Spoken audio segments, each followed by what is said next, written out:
So, folks, this is just a quick video. I want to talk to you about the IEA's new document that they put out 4 days ago. The IEA is the International Energy Agency, and they put out a document based calling it's called "Sheltering from Oil Shocks," and it's basically measurements to reduce impacts on households and businesses. Now, this document it's a short document. It's only 28 pages, so I'll put it up here. Um, at the top of this video or in YouTube. I'll put it in the description. And I urge you all to read it yourselves just to see the absolute lunacy of this document. I mean, you'll really start to understand how everything these parasites do is absolutely connected to bring about their Agenda 2030. Um, this report focuses on 10 options to open to household businesses, governments to shelter themselves from today's oil shock and relieve the strain on affordability. They're based on the IEA's expertise on energy security and on specific country examples, because that's what they're leading from. And they expect governments to take the lead by facilitating these actions. On the 11th of March, the IEA member countries took a crucial step by making 400 million barrels of oil from their emergency reserves available to the markets large, which is the largest stock release in the IEA history.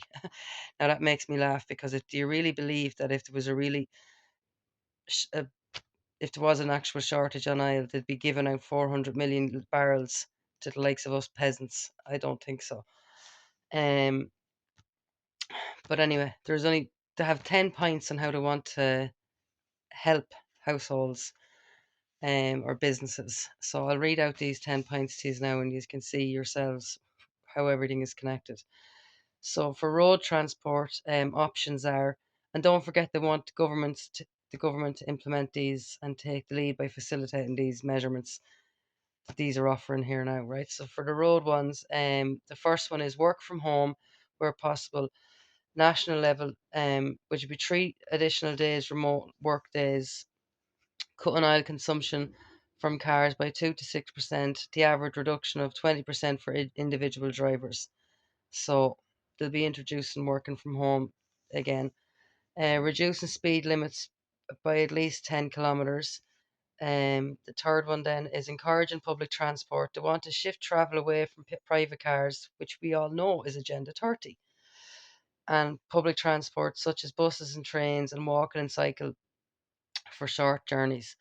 Now, how they plan to do this is by making public transport free for certain sectors of society. And we all know that it'll only be free until the people start getting rid of their cars, and then the prices will start coming in again.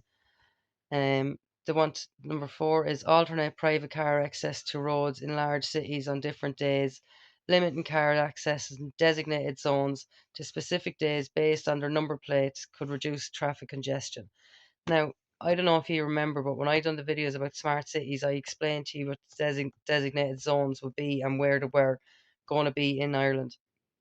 Um, and what it means by the based on number plates there, what they mean by that is on one day, uh, cars with even number plates won't be allowed in, and then cars with odd number plates won't be allowed in the next day. They'll alternate them so people won't just react altogether. You couldn't make this up. They want to increase car sharing and adopt efficient driving practices such as eco driving measures. The next one is efficient driving for road commercial vehicles and deliveries of goods. Again, more eco driving practices, which include regular checks of tyre pressure, reduced idling, and reduction of braking. Accelerating combined with operational improvements such as optimization of vehicle loads. Diverting the IPG, which is the liquid or LPG, sorry, couldn't read my own writing there. Divert to the LPG, which is the liquefied petroleum gas used for transport. Around 2% of the global car fleet runs on LPG. Switching on gasoline and converted vehicles or biofuels, ones can preserve LPG supplies for priorities such as cooking. For air transport,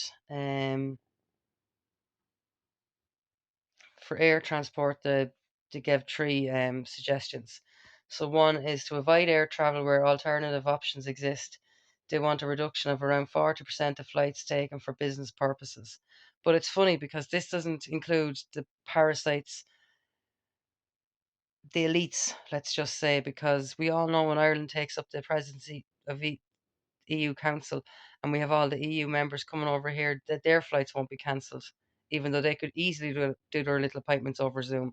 But their flights won't be cancelled. They'll be seen as important. It's business and working class that will have their flights cancelled.